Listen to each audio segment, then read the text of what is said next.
Many friends asked me, what happened to you? You have changed so much. You've become so peaceful. And I said, I had a couple of spiritual experiences. And they said, you? Spiritual? They laughed. You're one of the most non-spiritual persons I've met. You don't go to temples, no ashrams, no gurus, no meditation, no prayer, and you call yourself spiritual? But anyway, you've become very, very peaceful. Can you tell us how this happened? People resort to spirituality because they have some problem in their life and they want to find solutions. Professionally, I had no problem. I was quite successful. I had worked one of the top corporates in India, the Tatas. I was a CEO of a medium-scale company until I started my own business. And as an entrepreneur also was pretty successful. So no problems there. But then I had problems in my personal life. There were a lot of conflicts with my wife. We could term our relationship as bittersweet. Sweet because we have known each other for the last 28 years and we have been in love right through.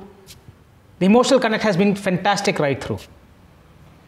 But then, both of us were very independent, very strong-willed, different conditionings and different backgrounds, and so the conflicts were pretty high. We had some royal battles in our lives.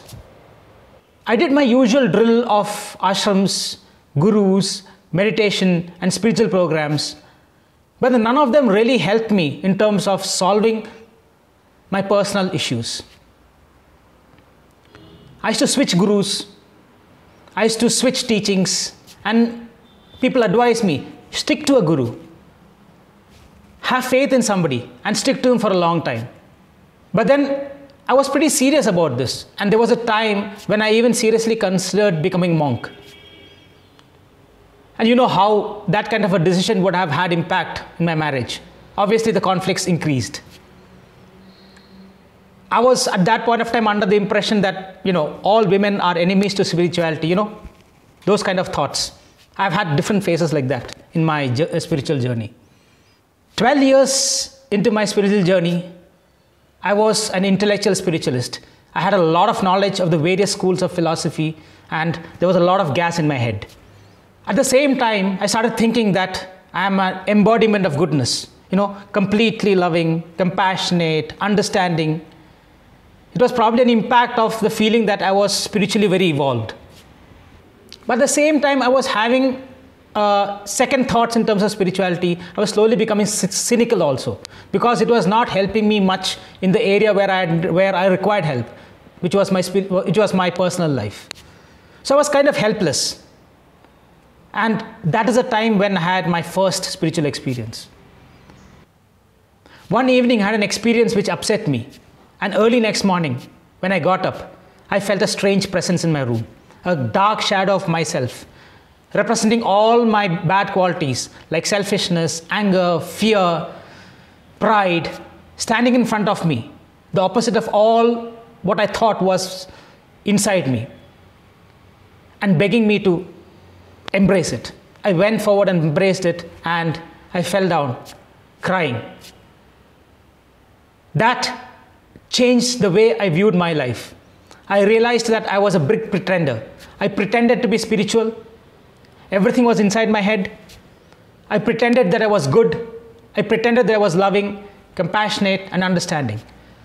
And I realized that the way forward was to become genuinely spiritual, genuinely loving, and genuinely compassionate, which obviously would help my personal life. At that time, I dropped all gurus, decided to follow no teachings, and decided that I will walk my own path and allow my life experiences to lead me.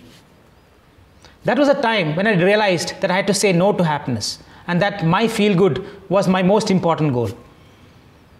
Because my feel-good was so important, I was always selfish. And when I was selfish, how could I be loving, compassionate, or understanding towards my wife? Impossible.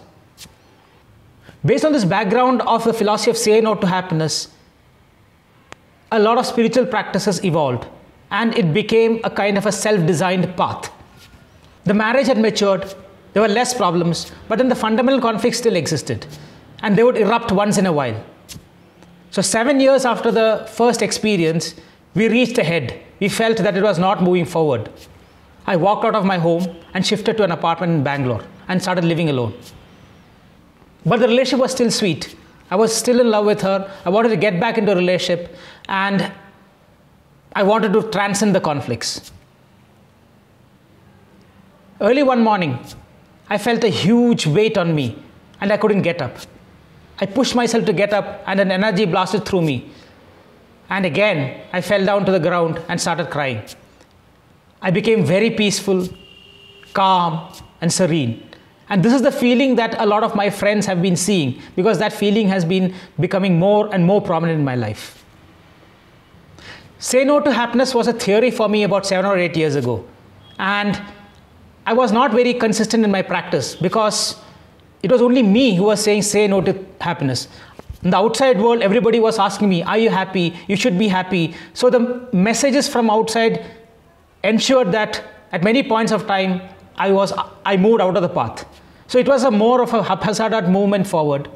But then, in the second experience, the whole philosophy became a part of me. It became a pure experience and has now become an integral part of my system. Many of my friends ask me, yeah, you had a couple of insights, but why do you call it spiritual? It's a difference of opinion, but then I call it spiritual because some of the states that people talk about as spiritual evolution started happening to me. Desire started dropping.